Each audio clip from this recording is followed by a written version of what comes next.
Welcome to another edition of the Social Proof Podcast. We are here. We can go out, yeah, for sure. Welcome to the Social Proof Podcast. I'm here. Donnie's here. Donnie is here. What up, though? Alive and well. Alive and well. I am feeling amazing. Are you? Yeah, for sure. How's your week? For sure. My week has been great. It's been very productive. So for like the fourth time in the last couple of months, I'm rereading the book 12-Week Year. And you got to read this book. Like, have y'all read that in the Meetup yet?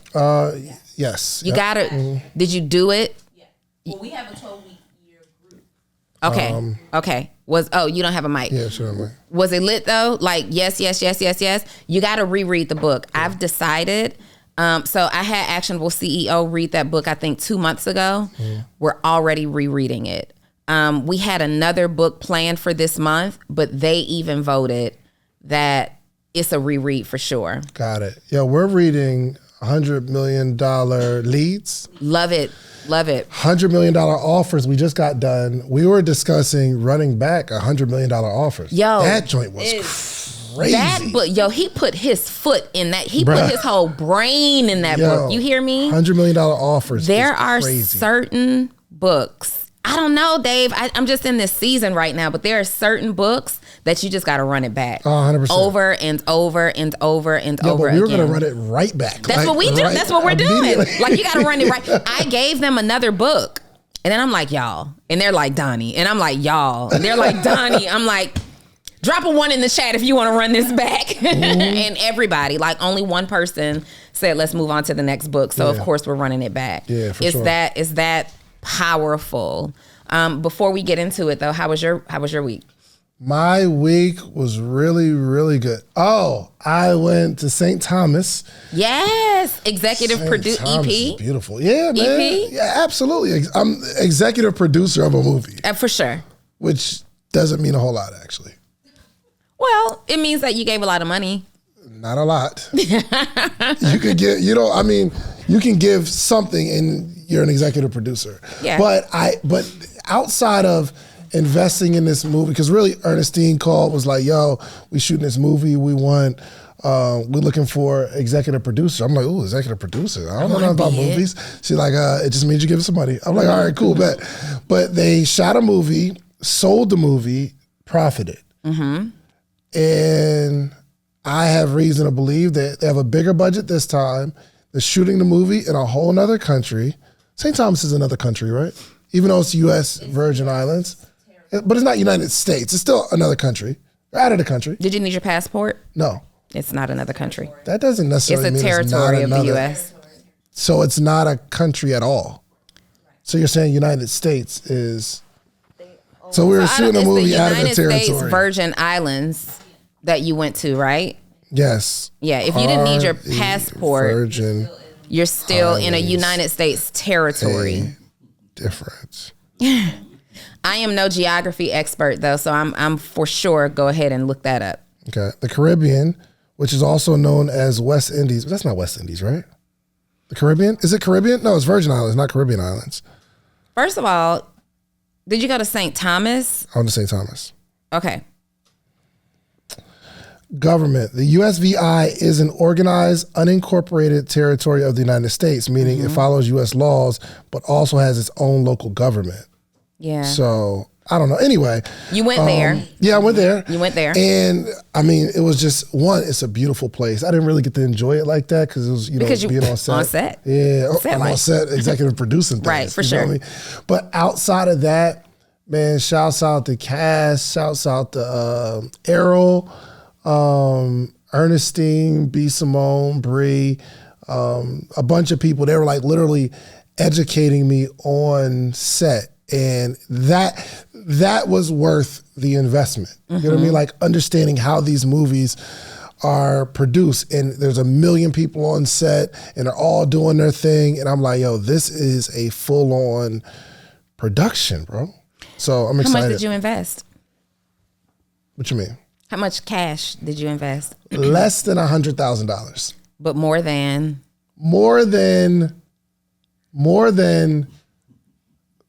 $40,000. More than 50? More than $30,000. More than 60? less than $80,000. More than 70. It was, Like little 75. I gave a good little, Gave a good little. Did you get to make any decisions? Did I get to make any decisions? Let me see if I made a decision. I made no decisions. I made no decisions whatsoever. But I would have done the same thing. Their first production was so well produced. Mm-hmm. It was. I remember you and I were in the theater, like when we all. They had a big. What is it? It's not a reveal. It's a screening. Yeah. They had a really big screening, and we were blown away by the quality of this production. Like it did not look low budget. It didn't look, like straight to whatever they send the lower budget films to. It looked really well produced. It was really well produced. Yo, when I tell you they are in this space, so you're recording, and they're on the beach, and you hear like you see the wind and the waves, and I'm like, oh my gosh, this is so beautiful to shoot a movie. And I'm talking to Cass, and I can't give too much of like what's going on, but just the art of it. Cass was like, yo, there are different types of beaches that people find to shoot on because like they have really sensitive cameras, and when you hear the ocean waves, some beaches you'll hear and you'll hear it in the headphones, right? So they have to like kind of take that particular part down in post. But she's like, yo, there are teams of people that scout and find a specific beach with quiet waves. You know what I mean? Like it's so detailed, things that you don't think of, and you're just sitting there enjoying a movie. But when I tell you they understand this craft, they get it. My gosh. I don't feel like I would want to shoot a movie without like Cass and my man Errol just being a part of it. Would be like the whole team. They're just incredible, man. Yeah. It's a whole nother world. I love it so much. I am just...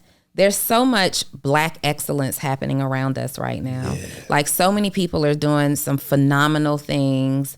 I wish we were prepared. We need to do an episode where we just highlight Black excellence. I'm with that. Yeah, let's just highlight. It's like a social proof episode dedicated to our peers and people that we don't even know that are doing amazing things right now. Yeah, name some. Give me some. Some people that are doing amazing things that maybe aren't super known, but like they're doing amazing things in this world. That's like a really hard way to put me on the spot. So I want to shout out to... This was your idea. Yeah, but I said maybe we should prepare and do an episode dedicated to... But I want to get his Instagram name right because I have been hooked. You were in business discussion with comedian Lonnie. Mm-hmm. And they sent me their movie. And Blair. Not forget my dog Blair. We're not forgetting Blair. Let me tell you guys something. Comedian Lonnie, Lonnie on Instagram, and Blair Najal, Blaire Najal, .NAGAL. This relationship power couple, they are so freaking powerful. So they have this series. Think they put it out that they're a couple. Hey, y'all. I mean, power couple. I didn't say that they were a romantic couple. Yeah. Oh, yeah. First of all, we shouting you out, all right? The cat's out of the bag. This duo is so powerful. They have a YouTube series and now their production studio called Finarios, like funny scenarios, right? And so we were in the Social Proof studio about a week or so ago, and they were allowing us to preview a movie. And I asked if I could take it home to actually just like watch it out, in full. And I watched the movie in full, and it was one of those, it was so good. Yeah. I didn't know what to expect because right now it's on a Google Drive, right? So it's not anywhere. They're just previewing it. So I'm like, let me watch this at home. I don't want to watch it in front of them, I watched it, Dave, and I was like, oh my God, this was so good. So I went to tell them that the movie is so good. They were both excited about it. But my friend reminded me that you get Tubi for free, right? I didn't know that Tubi was like something you didn't have to pay for. I didn't know that till right now. Yes. So I'm like, for real? So I'm going on Tubi, and the first movie that pops up is this movie called Friendly D from Lonnie and Blair. And I think it was a YouTube series that they've now put on Tubi. So I'm like, well, let me just watch, Friendly D. It's like a series. And I'm watching it, and it's the silliest, funniest, but most relatable thing that you can watch. And it's so, the script was well written, you know, and they need a budget because there are certain things, like right now they're having the mics put on their shirts and things like that. But I think it adds to the humor of the movie. And so after that, you know, it tells you some suggestions of other movies to watch. Yo, they got movies. So they've got the series and then like 2 other movies. And so I hit comedian Lonnie last night and I said, I have been low-key binge watching y'all stuff. I think I even put it on Instagram. And he's like, did you watch effing Married? It's spelled out, but it's effing Married. And I'm like, yo, I fell asleep on it last night. I got to watch it. He's like, we're going to do a part 2, but it's going to be a Christmas movie. And I'm like, Christmas movies are my favorite genre of music.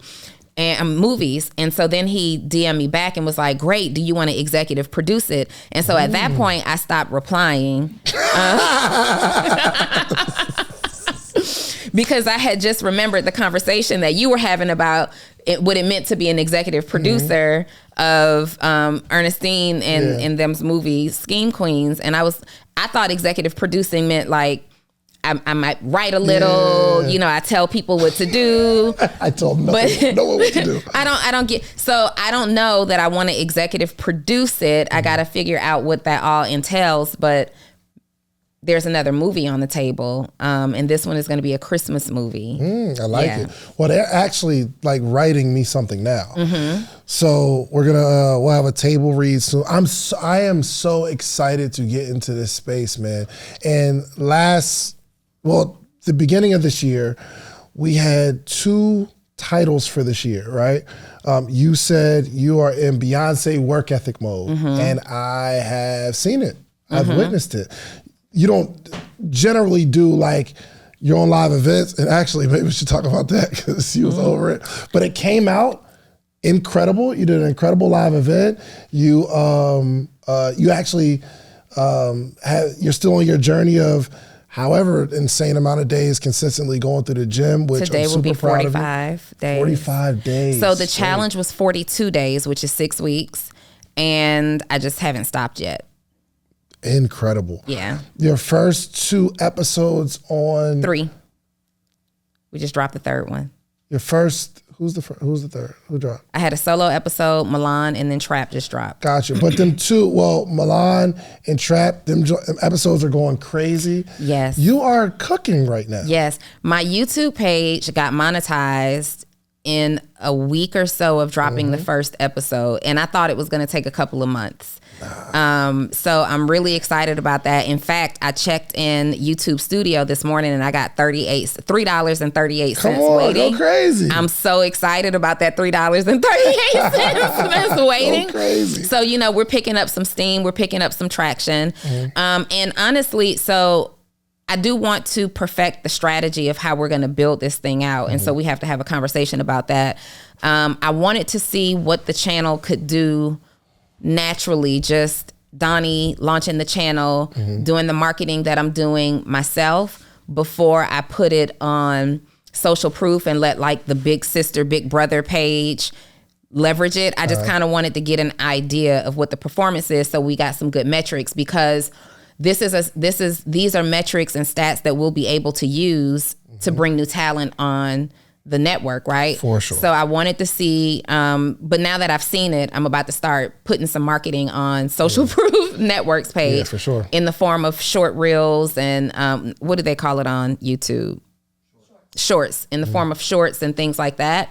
And then watching how that brings even more traffic to the episode. Yeah. So my goal for, we didn't have any subscribers. We have, I think we just crossed like 3,500 subscribers. This is 3 weeks in, So we got 3,500 subscribers. So many hours of watch time. I don't really know. I can show you. You can tell me. Yeah, we'll go through the numbers. What all this means. Hold on one second. Let me This is Beyonce work ethic. This is and Beyonce. You know what's going to happen next year? Somebody's next year goal is going to be Donni work ethic. Donni work ethic. Somebody's going to have Donni work ethic. Come on, man. So in the last 28 days, we're up 862 subscribers. We've got these are stats for the last 28 days. We've got 23,000 views, 8,000 watch hours, and now I got $3.98. Oh yeah, but the last 2 episodes, it's like a 2-day delay, so that's gonna jump up. That's gonna jump. Yeah, that's gonna jump. Yeah, for sure. And so already Trap's episode is trending to be the leading episode already. Yeah. So I don't know. I mean, it'll go. I need to see how who put the monetization on there. How many hashes are on there too? I'll look at it. I did it, so none. All I did was they sent me the email that said, "Congratulations, you're now YouTube partner." Yeah, we'll do it. I'm doing something. You got a wrong. laptop? Where's Deja? Do the laptop and log in real quick. But anyway, yes. You are on Donni, Beyonce work ethic. Work ethic is insane, and planning another business workshop. Are you? For April. Yeah. Planning another business workshop. I also want to, after Podcast Summit, I want to go on a city-to-city tour. Is that right? Go crazy. No, and just do some workshops, like me and my friends. So that will include you and, whoever. We can go on a tour. I don't care. But I want to do business-related workshops, kind of like the execution workshop we had here in Atlanta. Yep. But I want to do some business-related workshops that are outside of even just, the communities. Because it's time for us to turn up. Yeah, 100%. 100%. Yeah. My declaration was mogul year. Mogul mode. Mogul mode. I'm in mogul mode, and it's so funny how when you put something out that you really, really want to accomplish, and you can say it out loud, and you can plan for it. I think saying it sparks the activity. You know what I mean? Like once you make it a thing for the year. You mean once you manifest it? What does that have to do with manifesting? You said once I say it out loud, it becomes a thing. Once I say it out loud, yes, it becomes a thing in my mind that makes me go after it. Oh, that sounds a whole lot like the activity. That sounds nothing like manifestation. The activity required to manifest a thing. That sounds like a theme for the year, and you're at it. Anyway, so I've really found myself in a bunch of different deals and a bunch of things that's going on, and I want to talk about it because I kind of want to be behind the scenes of the situations, but it's working out that way, and I am really, really excited.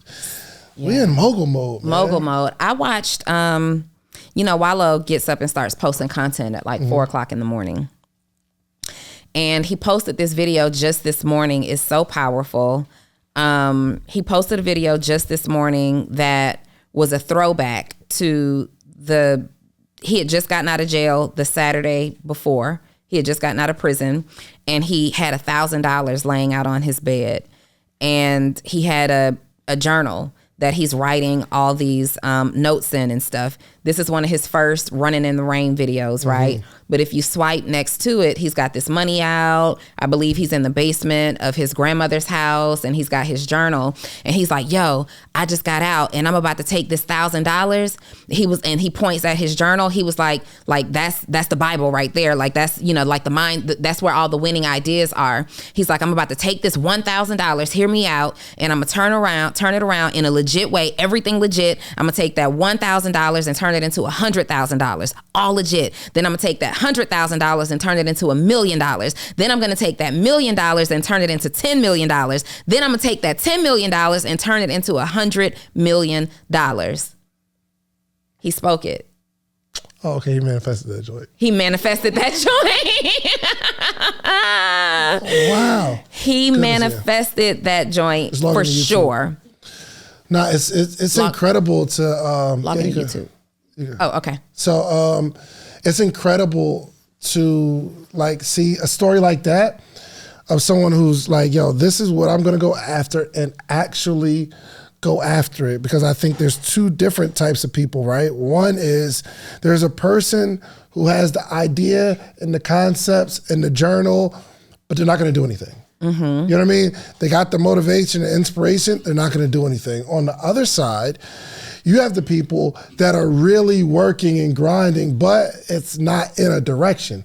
So you find yourself working in different things and going different directions, and that leads to nowhere as well. Yeah. So if you can put together your plan or your vision or your roadmap and actually pair that with work ethic going toward that destination, there's nothing but success waiting for you. But you gotta have both sides. You know what I mean? The planning, vision, strategy, and the work ethic. And I think because it's so challenging sometimes to do them both, that's why a lot of people aren't successful, because it's hard to do both.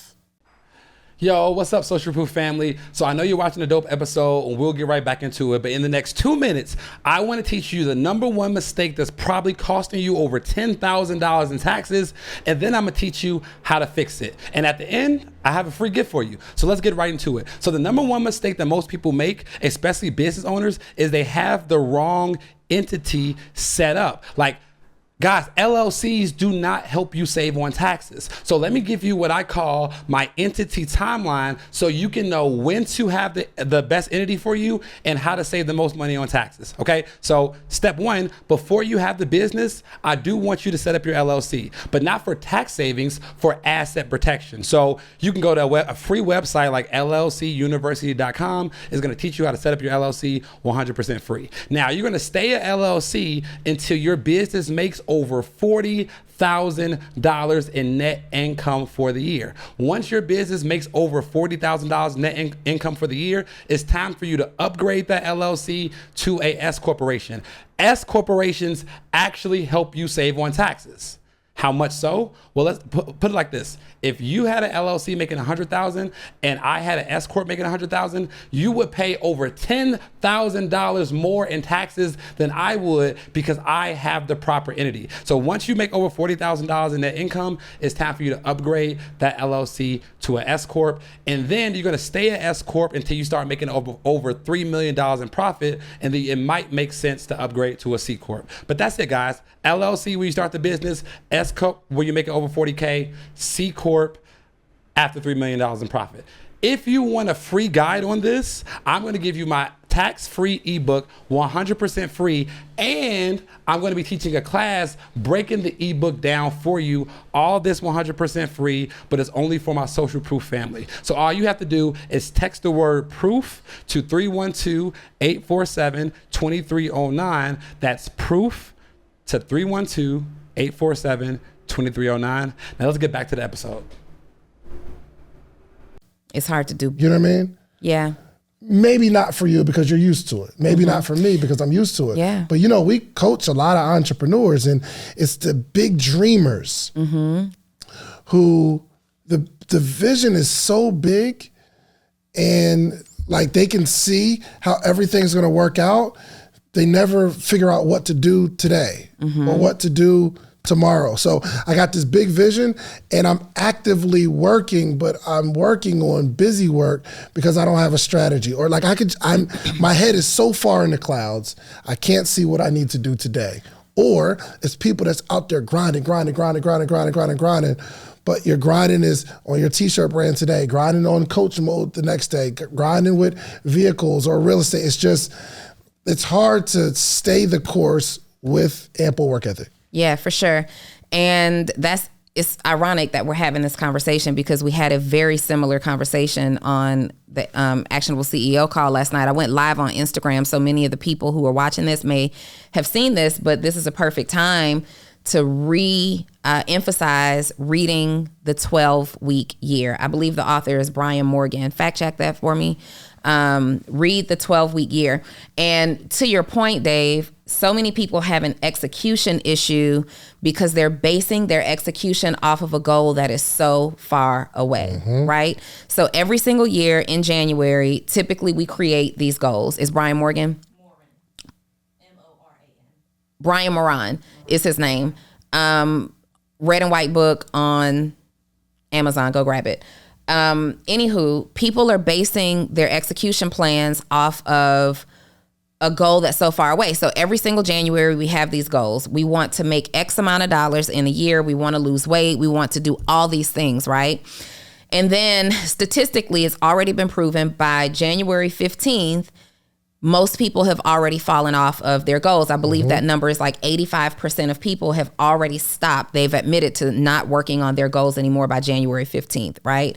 And so what happens if you're in that 85%, let's say your goal is to make $500,000 this year. In January, it's like, yep, I'm excited. And you're excited for about 2 weeks, but you don't really know what you should be doing. So by January 15th, you're no longer going after that $500,000, but you look at it, you get your head back in the game and you say, oh, it's just January 15th. I have more time.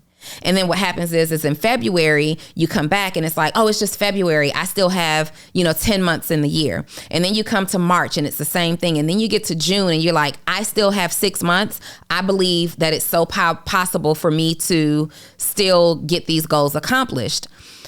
Well, the idea is if we're thinking in terms of the end goal being $500,000 and we're associating it with a calendar date, December 31st, every single year, let's bring that end date closer to us and break those goals up. So instead of going for $500,000 by the end of the year, maybe you're going for $150,000 over the next 12 weeks, right?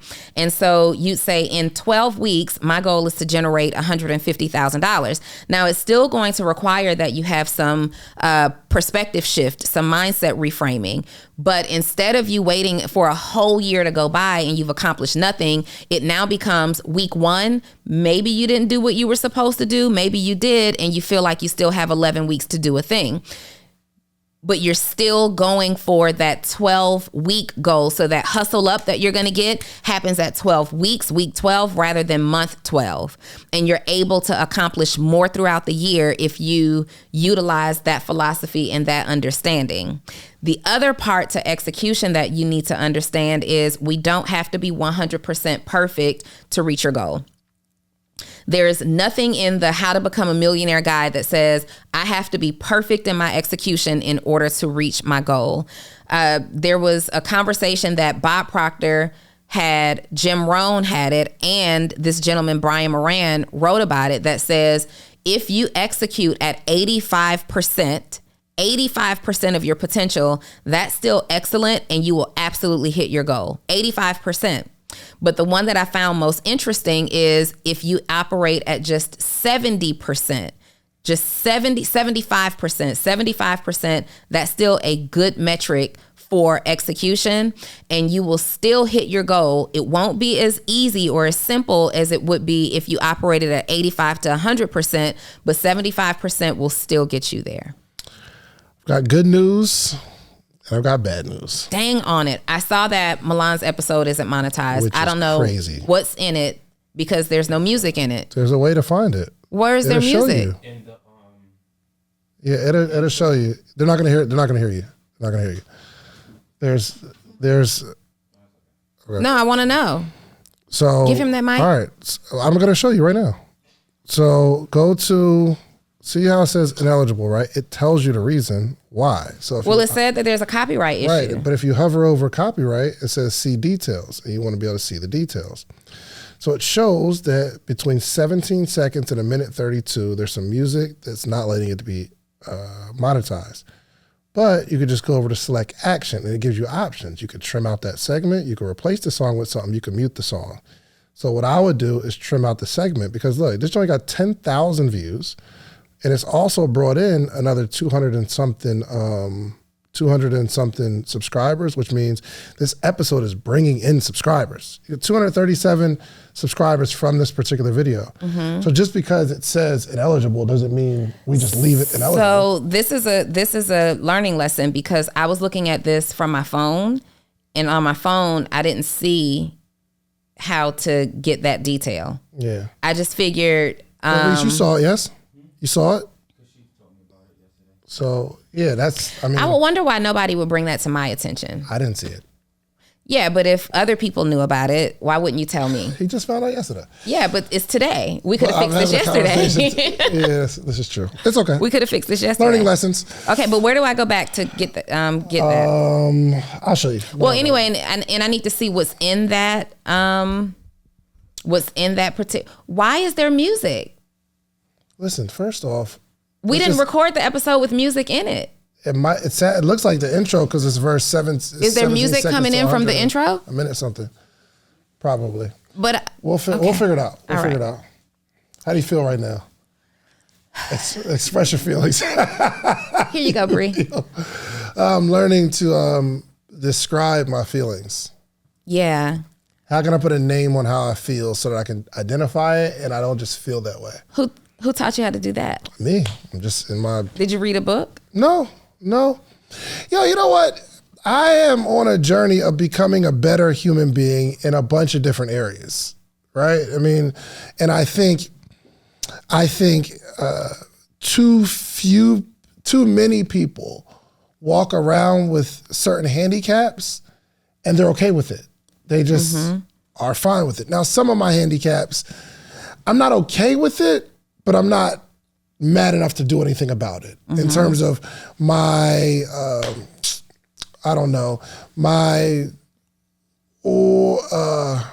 there's some things. Let me just talk about the things that I know I have a handicap that I'm working on. My handicap that I'm working on is my ability to question what I'm going to say when I'm frustrated. The handicap that you're working on is your ability to question what you're going to say when I'm frustrated. When you're frustrated. Because if I'm frustrated with someone, I run in my head what I'm going to say, and I try to analyze it in real time. And does that prevent you from saying anything at all? No, it just prevents how I approach it. Because you can say something, you mean what you say, but the way you said it was very offensive. Yeah. I'm working on being able to watch my words. So when I have to say something tough to somebody, and this is just in the time where I'm frustrated. Most of the time I'm not frustrated, so I can articulate it. But you'll see me stutter a lot because I'm trying to dance into what I'm going to say. Because communication, it's critical. It's critical. Yeah. The way you say things. I think maybe you and I are working on that simultaneously. I wouldn't have positioned it that way.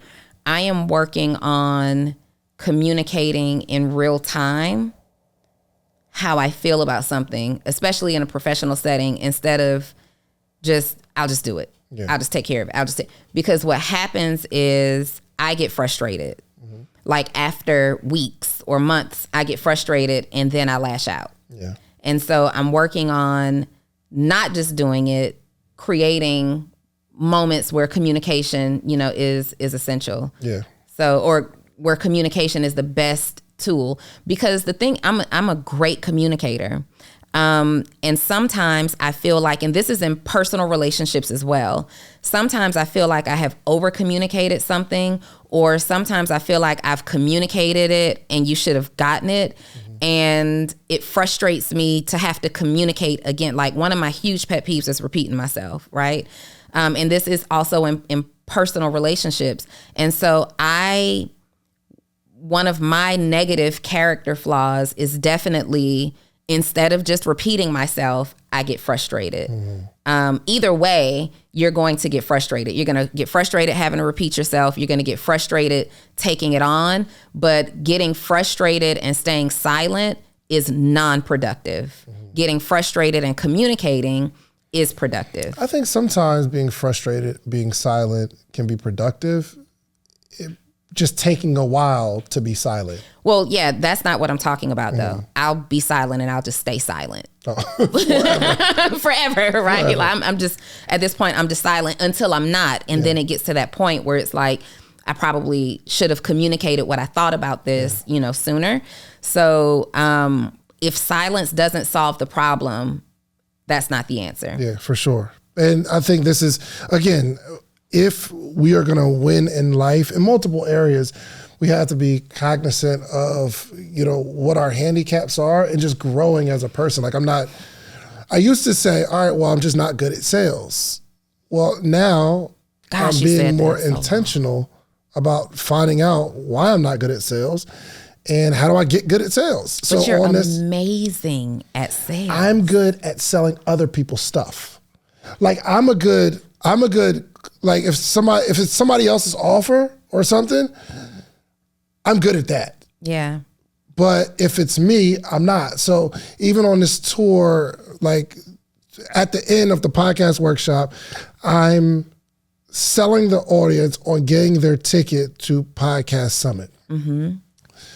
And I am intentional about, like, even $100 million offers, $100 million leads. There's principles in here that are helping me sell. Like, because it's a psychology. It's not just, hey, here's the offer. There is a real psychology to sales. But I can't walk around as an entrepreneur with a handicap of just not being good at sales. So I'm being intentional about it. But we have to, like, identify who we are, what we do well, what we don't do well. I'm not trying to improve every single thing in my life that I'm not good at. There's some handicaps, I'm okay holding those forever. But there are some that if I'm going to change my life, I can't just use the excuse of this is how I am. Yeah. You know what I mean? So that's where I'm at right now. I think so many of us are guilty of this is just how I am. I think so many people are guilty of this is just how I am. Successful, unsuccessful, stagnant, very productive, whatever. There's always opportunities to improve, you being how you are. I know that me being how I was during certain phases of my life absolutely held me back. Like, I can think of specific things that were attached to who I was that held me back from certain opportunities. Like, I used to be a major procrastinator.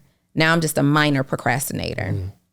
And that's honest, right? Like, I am the person who, if I have to be somewhere at 3:00, I'm probably leaving at 3:00. I've been very intentional this year about improving my punctuality.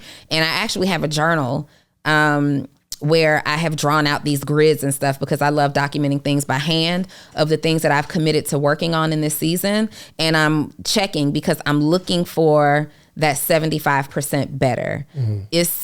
It's unreasonable to think that you're going to create or correct a habit that's been here. I'm 45. So it's unreasonable to think that I'm going to correct this habit that I've probably been dealing with for the last 25, 30 years in a couple of months just because I said I was. But it is very reasonable to say I am going to improve, and here's the metric that I want to see for myself. So I want to see that 75% improvement, and I'll be proud. I started the year off being late for nothing. Like, I'm rushing to get there. I'm running through the door. I remember telling Bree one time, I was pulling up to the studio. It was like 9:59. I'm like, hurry up and get to the front door. I gotta be outside. Like, hurry up and get here. I mean, but here's the thing. I was livid. I'm like texting. I text them at like, I don't know, 9:56 or something like that, right? And I'm like, door. Like, that's all I ever say because I'm driving. So I send the word door, and that means come to the door. And it's 9:56. It's reasonable that it took you a couple of minutes to send the message. So at 9:59, I'm like, where are you at? Where are you at? I'm at the door.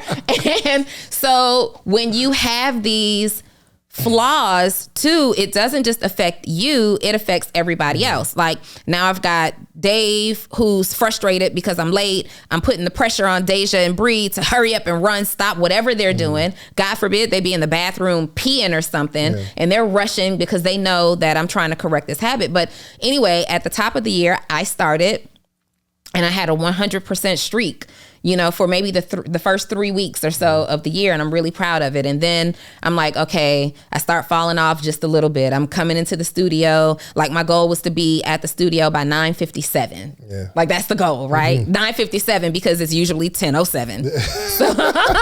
So let's fix it. And so now I'm still measuring and I'm still tracking. And my 75%, I'm actually at like 83%, I think, when I last calculated it Sunday. 83% better for me in that particular area is a huge milestone compared to me being late 80% of the time. There's a lot of things you can do with $500. I mean, you can have a night out with your significant other.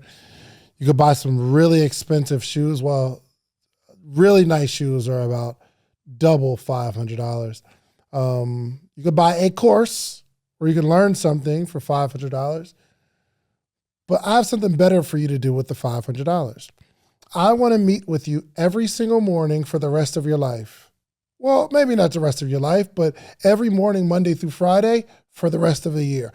I have information and game that have allowed me to build a successful business, a successful community, and a successful life all the way around.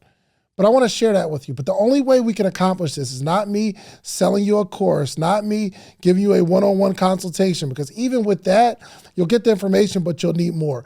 I want to meet with you every single morning. Now, would I meet with someone every morning for $500 for a year? And the answer is yes. Actually, we've been doing this thing since 2017. We have what's called the Morning Meetup. Every single month, we have a theme, whether it's social media, whether it's motivation, whether it's strategy, whatever it is, we have a theme for the month. And every morning in that month, we have a conversation around that topic. And I am giving a wealth of knowledge, not only myself, but a lot of friends, a lot of people that you see on this podcast, they join every single week. So you need a community of people that you can grow with, and you need a coach. I'm your coach. The Morning Meetup is your community. Go to themorningmeetup.com. It's $499, and I will meet you every single morning for an entire year. Give it a shot. Let me tell you how relationships grow, though. Two people have to be working on themselves simultaneously, and that's how you can create some harmony. So I know that you are actively working on being more timely, right? But when people are late, I get really frustrated, unnecessarily frustrated, and I feel away. I get in my feelings because I look at someone being late to our appointment as not valuing my time, right? So there was a couple times, there was one time, Donni, we're late, and I was boiling on the inside because I think I had something to do after. But the thing I had to do after wasn't that serious, right? So after the episode, I went home, I'm in my car, and I was thinking to myself, why does someone being late make me this frustrated? Why do I get so upset? I'm talking about a few minutes. It could be 5 minutes, 10 minutes, and I'm sitting there looking at my clock. That's an issue. So I've been working on my ability to not be so frustrated, because that's not somebody else's fault. That's my flaw. Why am I so upset that we're going on a date? We say we're supposed to leave at 7. My wife starts her face at 6:57. There's an internal clock that I have that's like, why would you? Because, and here's the thing, we leave at 7. 6:15, she's still like cleaning and straightening the bed and like all that stuff and working with the kids and having a conversation with her mom. And I'm like, in the inside, pacing. 6:45, she gets in the shower. Yes. Dre is me. 6:57, she's starting her face. And then I had to sit in a moment and say, okay, is this date about us being on time, or is this date about me having a good night with my wife? And if this time will ruin the good night with my wife, is that her fault or mine? Yeah. It would be my fault. So fast forward, I've been working on my ability to not be so frustrated with you being late. You're working on your ability to not be late. Yes. And this is how two people can have harmony and start creating a more fruitful, positive relationship. But it has to be both of us working on it together. Yeah, for sure. That's a good point. That's a really good point.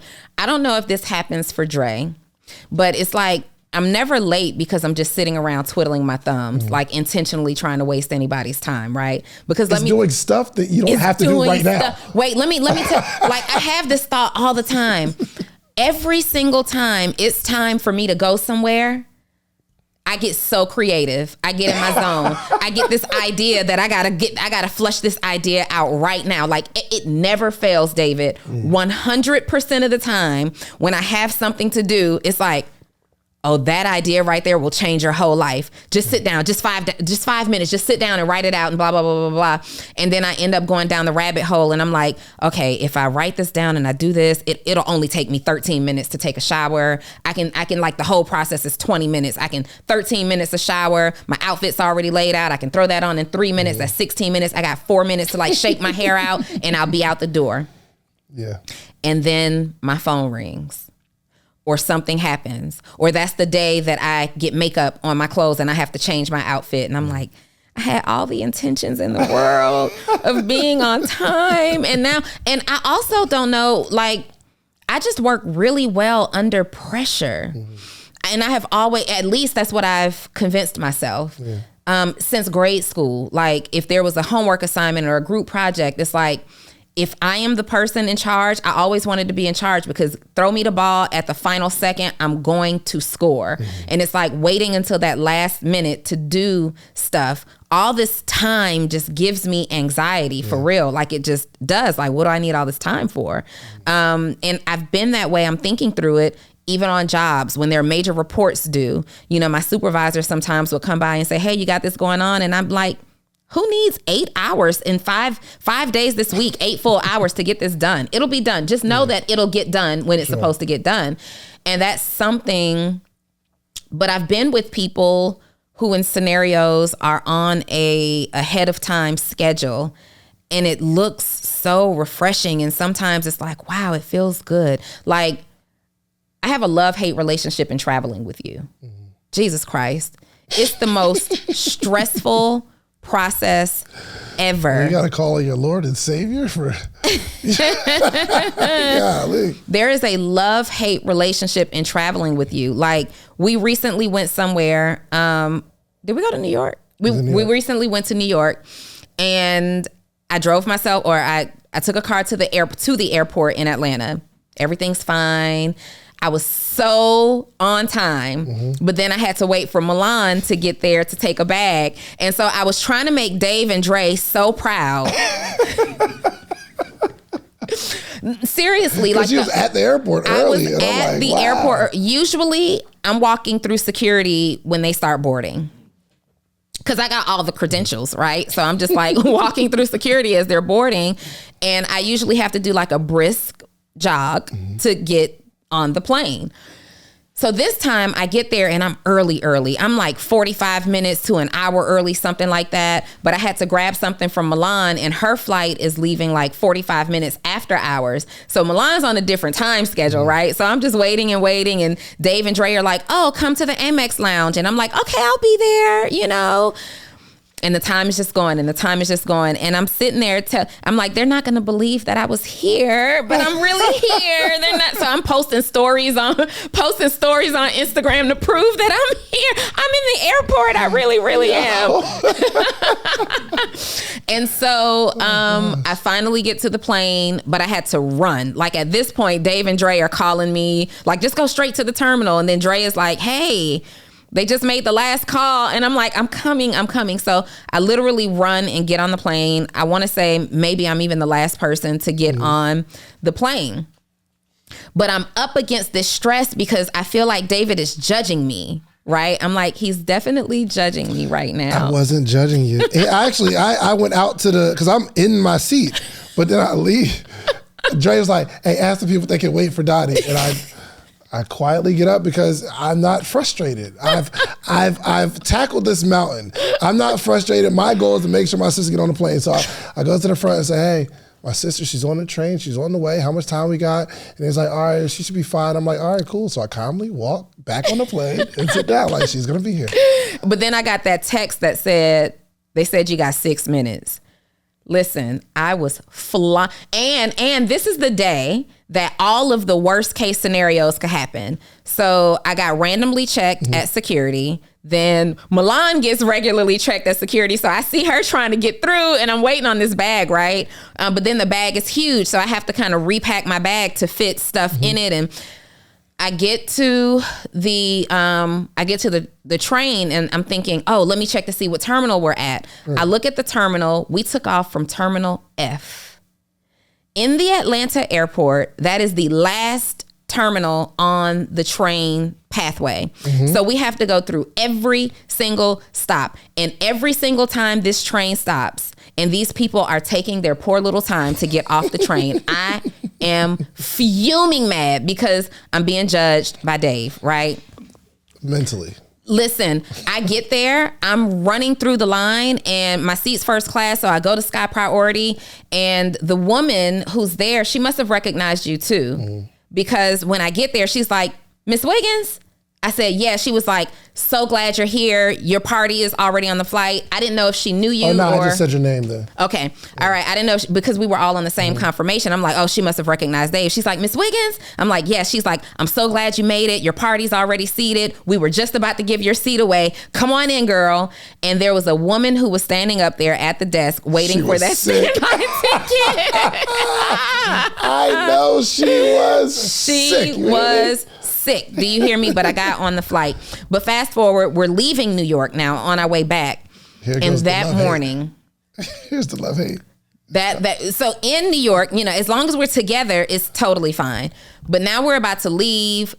Andrea hits me and she's like, Dre knows how to warn me about what's going on with Dave. So I'm always glad when she's there because I can what's he doing right now? Does he have his shoes on? Like, what's going on, right? Is that what goes on in Did he already pack the bags? Like, they zipped up?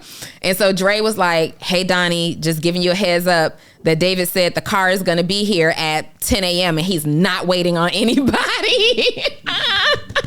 And I'm like, but the 10 a.m. I'm like, but the flight doesn't leave until 1, Dre. It wasn't that extreme, first off. It was a cool 2 hours. Yeah, 2 hours. It was for sure 2 hours, and we just didn't need that kind of time. And we didn't. We were waiting. We didn't need that. And wasn't our flight delayed or something crazy? No. It wasn't delayed. It was on time.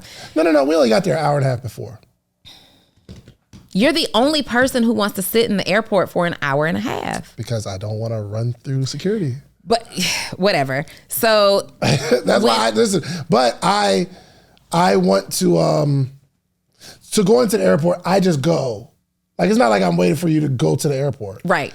This time, obviously, we were driving together, and I got an Uber X, which was a minivan, and then Donni and Milan trying to act like they too good for this minivan. No, we didn't. Yeah.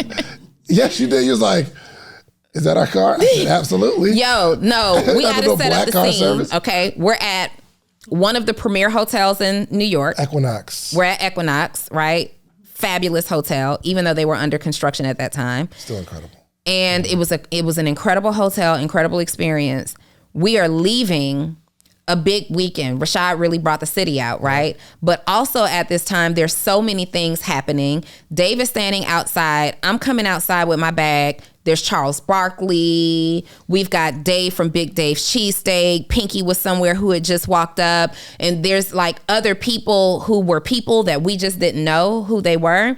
And so it's like everybody's pulling up and they're in their black cars and they've got their drivers and they've got their exotics. Minivan. Not only did we have a minivan, we had the Scooby-Doo mobile.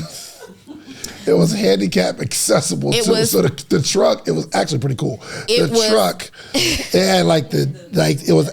it had the lift. Took it out. Yeah, it had a lift on that. But he had the lift. Cool. The driver had lifted the lift and put it outside the vehicle so that he could roll our bags up on the handicap lift, right? But he also had the minivan passenger door open in the back, and he had these flower seat covers on all the seats, these colorful flower seat covers on all the seats.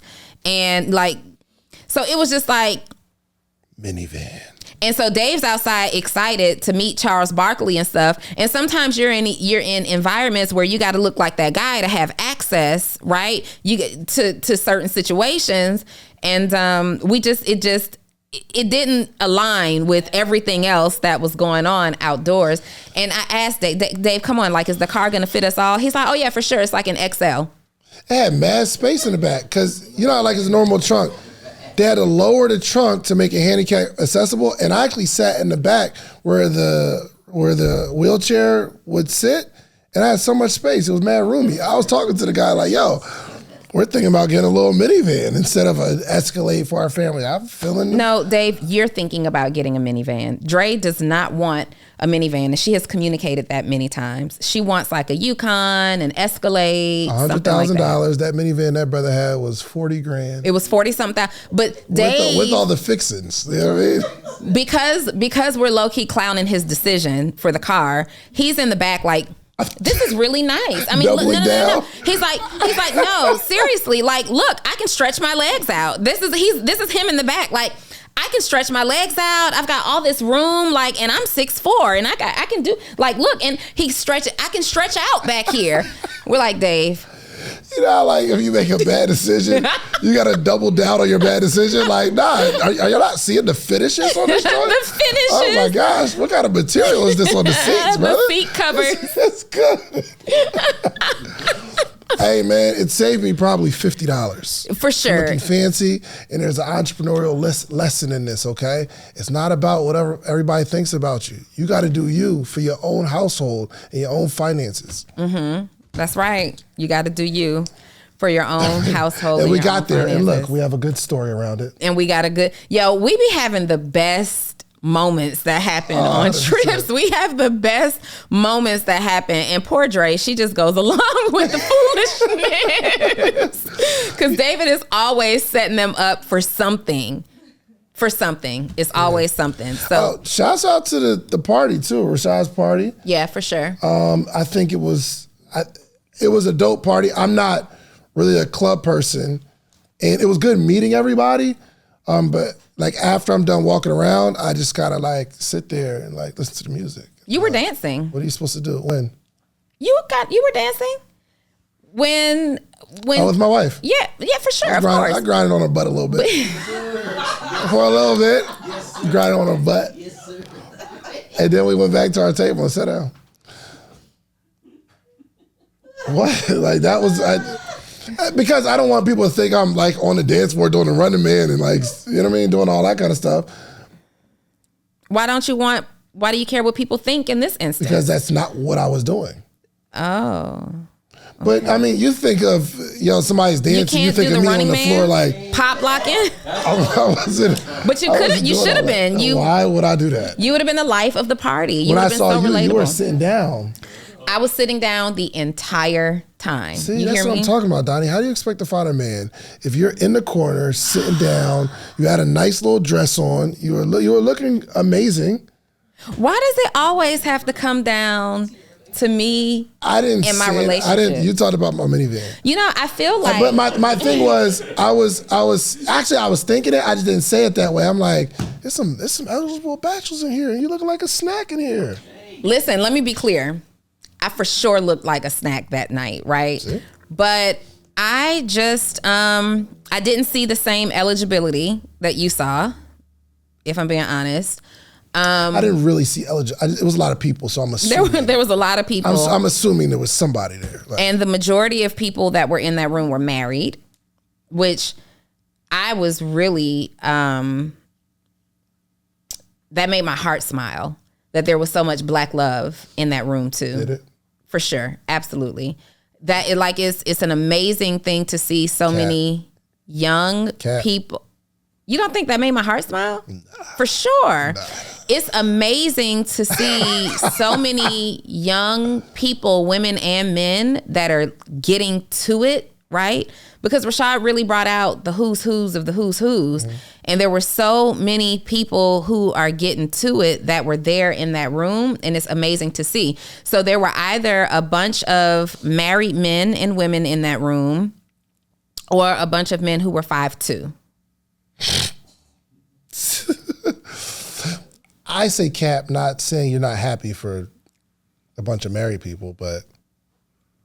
Oh, cap, because you think I wanted to see something? You'd much rather I just don't see a room full of not married people. Yeah, I mean 6'3" and. But I don't think I'm gonna meet my guy that way. Why? I don't think I'm gonna meet like my guy in the club. This wasn't a club. This wasn't like it was a club. It was a club for sure. This wasn't going to the club. This is someone's party. I just really need you and Neo to do y'all's jobs. Yo, I'm not gonna lie to you. it is really, I'm starting to see the plight of the single woman right now.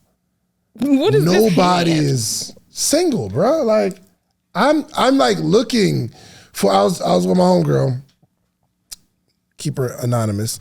But she's like, yo, you ain't got, no. I'm like, I think so. But then I started really thinking about it. And I'm like, no, there are not, I don't know nobody that's single that don't got nothing going on.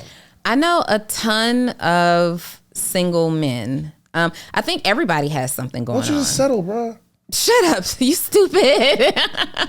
What's wrong with a little settling? What's wrong with, what foundations have to settle and they become solid? What's wrong? What's wrong? Okay, just tell me what's wrong with a little settling. A little, not extreme. What's a little settling, Dave? A little settling. So, successful, attractive, 5'7". You know what I mean? Mm-hmm. I'm not compromising everything, but height, it might be the height. Yeah, for sure. So what? I don't think that that's settling necessarily. I think that it's important for a man and a woman to identify what they truly desire and what their non-negotiables are and what things they are willing to negotiate on. And for some people, it could be height. It's been height for me before. I've dated somebody who wasn't 6 feet tall. That's not necessarily. How tall are you? I'm 5'7". So height to height, 5'7", heels, you're up a little bit. Is that okay? It's not okay. It's not what I have like written out, but if I meet an amazing person, maybe you will fall in love with a 5'7". it's possible. Yeah, that part's possible. Possible. That's not one of the like firm non-negotiables. What's one of the firms other than them being in the closet? What? No, I'm saying I know some of your non-negotiables, but Oh yeah. What am I firm on? What are you firm on? What are you firm on that you could settle on a little bit? You can't be firm and willing to settle. Kinda. No, you can't. Yes, you're either you can. firm or you're willing to negotiate. Either my price is my price or submit me an offer. No, there's been some people that are firm on their price, but you were able to negotiate and got it down a little bit. Then they weren't firm. They were willing to negotiate.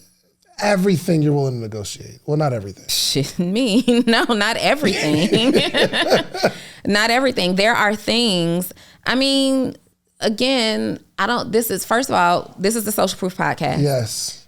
Okay? Like, okay, well, I'm not even concerned about that. Listen, here's what I do know though. I am getting closer and closer. To what? My person. You're manifesting it? It's not even, I'm being intentional. Like I'm entertaining conversations. Okay. Going on dates? I'm entertaining conversations. I'm entertaining people. What does that mean? Just DM, go back and forth, text message, or going on dates? That means investing time into getting to know people. Yeah, for sure. Are you going on dates or not, Donni? I will go on a date.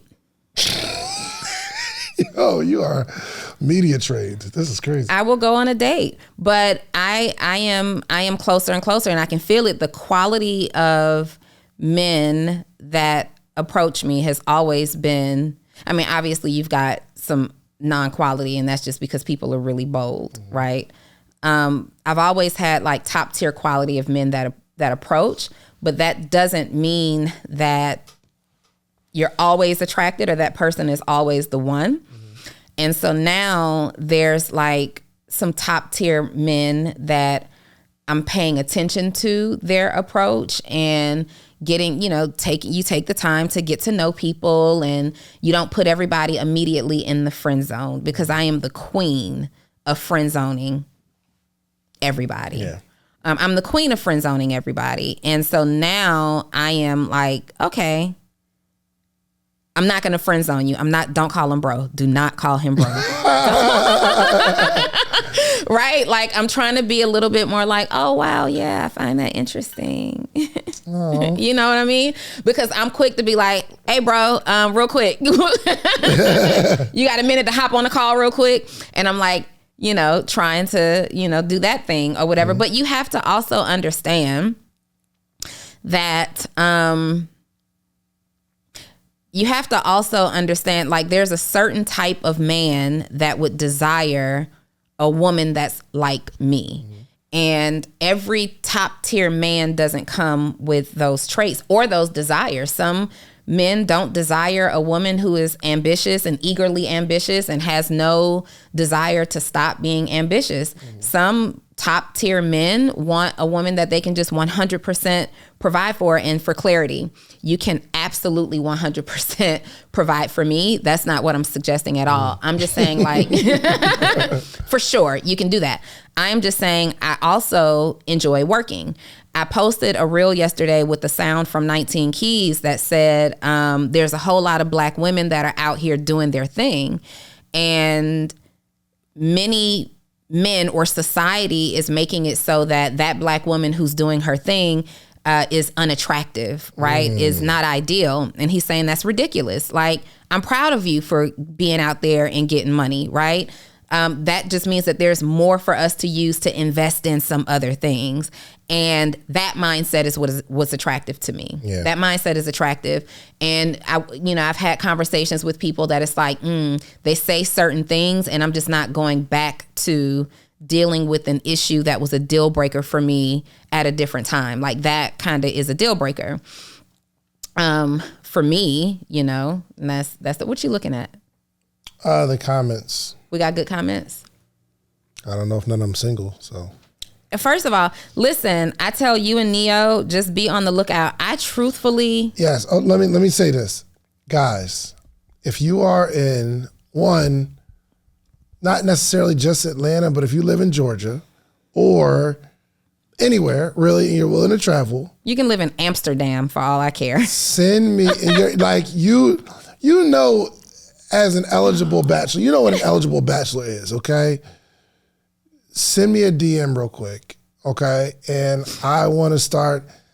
I want to line up eligible bachelors. Send it. No, they're going to send me a DM, so I'll look at their Instagram. If you got to have some stuff on your Instagram, but okay? See, that's not. And just write out. I'm just curious to see what's going on in the streets because I'm under the belief that nobody's single. Every man that I know is in a committed relationship. Hold on, let me think. Every man, except one, but I don't know what's up with my man. But almost every man that I know is in a committed relationship. And it got to be hard for you ladies, man.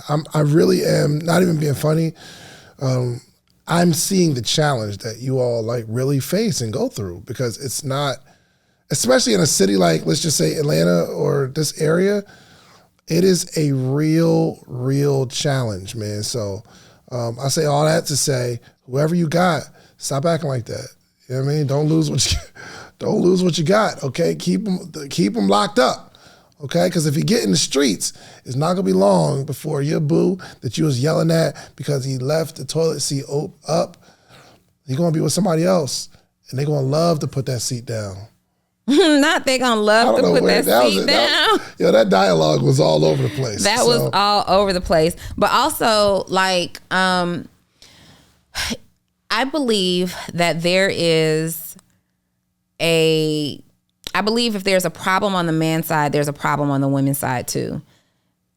There are plenty, in my experience, there are plenty dateable, amazing men. I know I'm good friends with many of them. Mm-hmm. Do you?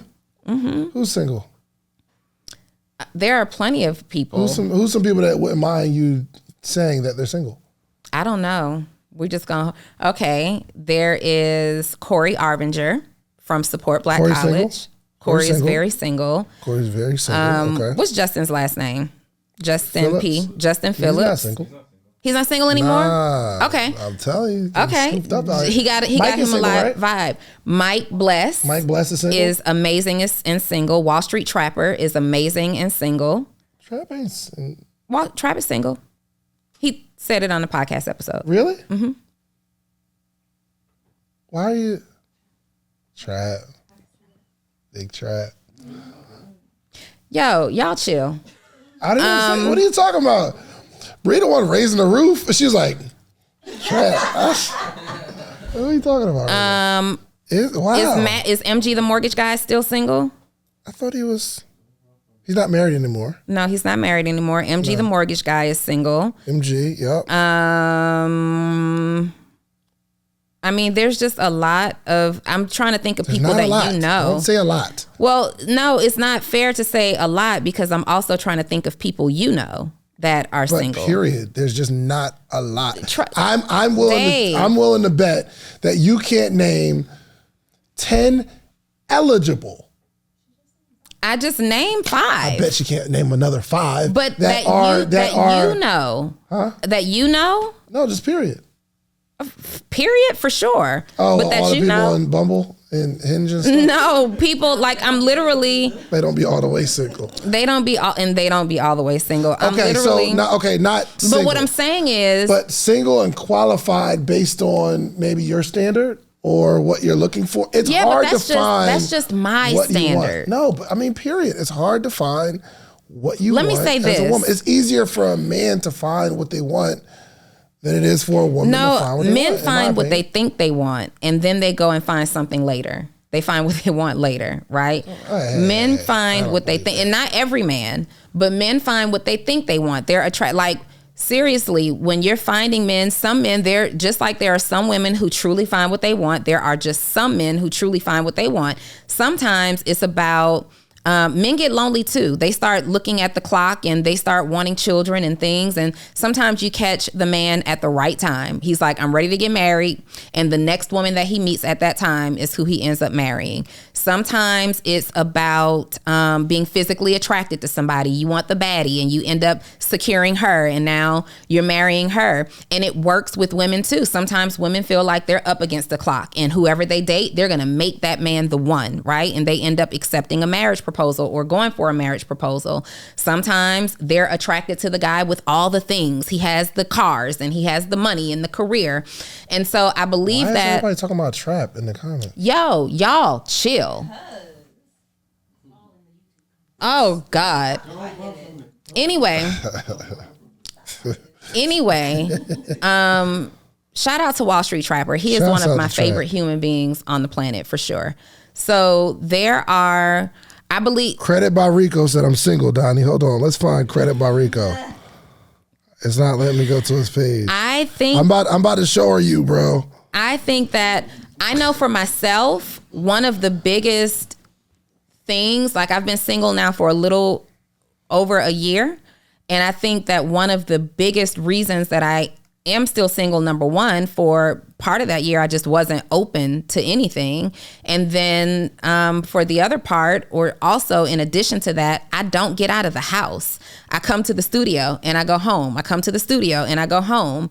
And unless I'm going to date the guy who delivers my packages, you know what I mean? So that's why I be relying a lot on referrals. What, Deja? Come on, Credit by Ricardo. Credit by Ricardo. Go crazy. First off, his last post was February 14th. There's a rose in his mouth. There's a rose. Nah, I ain't gonna hold you. He seemed eligible. Rose was wild. But hold on. And it looked like he got a minivan. Hold on. Not a minivan. Nah, there's 3 rows in this joint. Alex Good Energy is single. Credit by Rico. Alex Good Energy is amazing. Look at my man. Alex Good Energy is amazing for somebody. You guys, y'all better go get him. Credit by Ricardo. I'm not dating a man driving with a rose in his mouth. What are you talking about? He wasn't driving with it. It was a Valentine's Day post. Happy Valentine's Day, ladies. That was really sweet and thoughtful. Sweet, yeah. Credit by Ricardo. Delete this off your page immediately. No, keep it, man. It lets you know the type of guy. First off, I'd never do that, right? But there's a lot of women that wouldn't. No. I'm saying it like I'm not that in tune with that particular feeling. So there's some women would love. My wife would love me to come to the house with a rose in my mouth with a sign. Your wife, not to the internet, but let me also Credit by Ricardo be throwing out thirst traps, and that's just not my vibe. He's not doing it on purpose. He's a thirst trap. You're a walking thirst trap. My wife is a walking thirst trap. I'll be looking at her walk like, ooh, look at you trying to trap me with the thirst. So listen, Make sure she got that ring on when she leaves the house. Listen, I'm sponsoring a date with Donni and Credit by Ricardo. No, Credit you're by not. Ricardo. Credit What's by up, bro? You with it? Ricardo. Look, he got this post on his page that says, "I was made to love you." Come on, bro. You. Yeah. And you just putting that out on the internet or whatever. Wait, who is this woman that he's single. with? Okay. He's out. He's letting First you of all, know. Credit by Ricardo. Your daughter is gorgeous. Come on, man. Okay, she is amazing and gorgeous. Y'all got 2 gorgeous daughters. But then he's got this real post with him and a whole bunch of women. Every single slide is a different woman.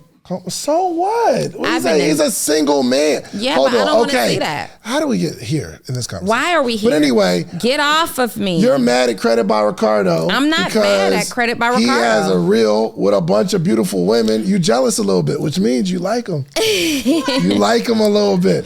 Ain't nothing wrong with Credit by Ricardo. Credit by Ricardo, you're extremely attractive. Send him a DM, broski. I thank you so much, but I think you desire too much attention from the ladies for my speech. He's single. Yeah, that's If I was single, I'd desire attention from the ladies too. I'm trying to see what's going on in the streets. Y'all leave Credit by Ricardo alone, okay? I know. You know what? Hey, single ladies, y'all need to holler at Credit by Ricardo. Y'all do. And let Donni see what she missing. Let me, please. I wish holy matrimony. I rock some Credit by Ricardo. If you're a single lady, send him. Listen, this is how you do it. Does he has a story post? I was going to say reply to a story. If you listen, okay, here we go.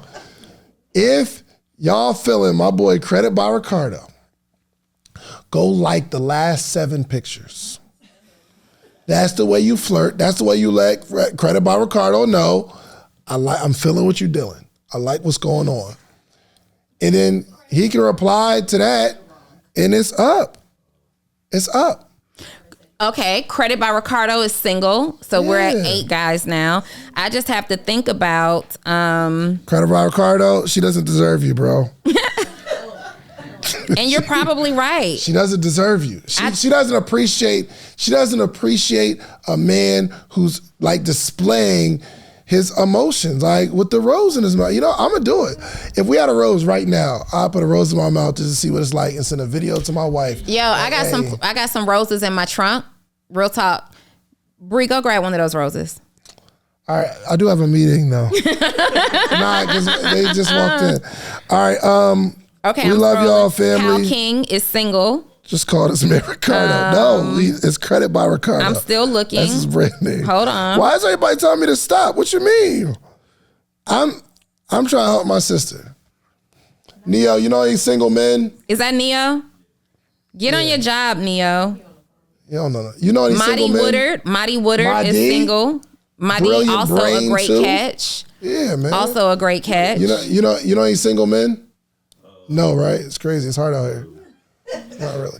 All right, y'all. We gotta go. So I don't know how we're gonna title this episode. It was all over the place. This was just all over the place. It was like motivation, inspiration, relationship, getting better. I don't know. I'm looking at a whole bunch of stuff. I see a whole bunch of single. Listen, ladies, don't let anybody make you rush the process. I see so many women who are settling for partners because you're afraid of being alone, or you're afraid that there is like this shortage. And let me say this, with the number of people, men and women, who are into homosexual lifestyles, right? It makes it a shortage on both sides. With the number of men and women who are just not marriage minded right now, it makes it tougher on both sides. Mm-hmm. But there are amazing men and amazing women available. Don't be rushing. Like, I don't want that for you. If you're getting old, you want to have a baby, then do it. Like, there's so many options now. No. I mean, wait, and it still can happen. Like, we see so much evidence around us. Women are having their first child in their 40s, in their late 40s. We are living longer today than we were living back in the 50s and the 60s. Like, times have changed. There are procedures. There are things that, from a surrogate to adoption to in vitro to freezing your eggs. All those things are options. But if you are fearing that you're getting older and you want kids and you want all these things, then my advice to you, instead of settling, is to be super intentional. You got to get out of the house. You have to make yourself available. You might actually have to speak first, right? You have to let your friends know, hey, I'm serious right now. If you see anybody that you think I might vibe with, and this is for men and women, let me know. Like, we got to be intentional, but you're gonna settle, you're gonna rush, you're gonna choose the wrong thing if you get out of the house sometimes. If you're not consistent with it, it's consistency in trying to find your partner is the same as consistency in any other area of your life. Don't let fearmongers fear you into settling with somebody that you are going to divorce and be chasing for child support later. This episode is sponsored by Credit by Ricardo. Listen, if you are looking for an eligible bachelor, okay, hit up my man Credit by Ricardo. Okay, he's got pictures with other ladies, which mean other ladies like him, but they didn't deserve him yet. You know what I mean? So shouts out to Credit by Ricardo. Also, shouts out to Celebrity 409. First off, let me say this. It's 409, right? 409. Celebrity 409. 409. Bro, stop sending sneakers to my house. I'm serious. Listen, I find myself sneaking sneakers into my closet so my wife don't see them. Yeah.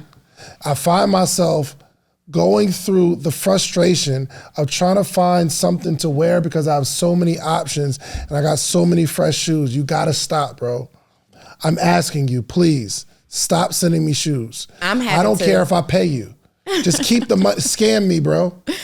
I am having to find new ways to store shoes. Come on, man. I'm out of space. Like, I now have to clear out my second closet and put shoe racks and stuff in there because I am out of space for shoes. I am finding myself having more shoes than I have days in the month at this point. He's causing more problems. I can literally wear a pair of shoes a day now and still have shoes. If you look in his stories, it's so many options and he's always dropping exclusives knowing that we have a problem. And I don't know why you're trying to feed this addiction that we have to shoes. So you cut it out, bro. Yeah. No more shoes unless they exclusive. Also, shout out to Tulones. The quality of these sweatsuits, y'all. I didn't even wear sweatsuits like this until I started Social Proof Podcast because people give us so much stuff. Mm-hmm. I realized like a couple of years ago, like, wow, these are really comfortable and you can make them look really cute. And I just love now all of my logo stuff. But I love wearing single. I believe one of them is single. Mm-hmm. Dave, you gotta chill. I'm about to find out which one though. You gotta chill. The one who lives in my building, I'm pretty sure he's single. You ain't give him no vibe. You ain't give him no thank you for my package. Thank you for my outfit. I did thank him for the outfit. We don't work out together, but we're always working out at the same time. Yeah, he's really sweet too, ladies. Look at Is it a taller one or a shorter one? So I don't. The short was not short, but he's just shorter than his brother. They're brothers. Yeah. Okay, that makes so much sense. I don't know who's taller. I'm gonna find out. Yeah, I don't know who's taller. Yeah, I'm gonna find out. I don't know. But anyway, that said, shout out to them because he gave me this sweatsuit and I love it. I love the color scheme of it. I was looking for something to wear with my red kicks, so this worked out very, very well. And thank you to every single person who has ever given Dave and I something to wear on this podcast. Like, hold on real quick. I'm so sorry. But 6 Man gave you those though. 6 Man gave me these. Celebrity gave me these. 6 Man gave you those. 6 Man. Shouts out to, I gotta give this shout out to 6 Man, okay? He came to the podcast mastermind. Yeah, it's cool.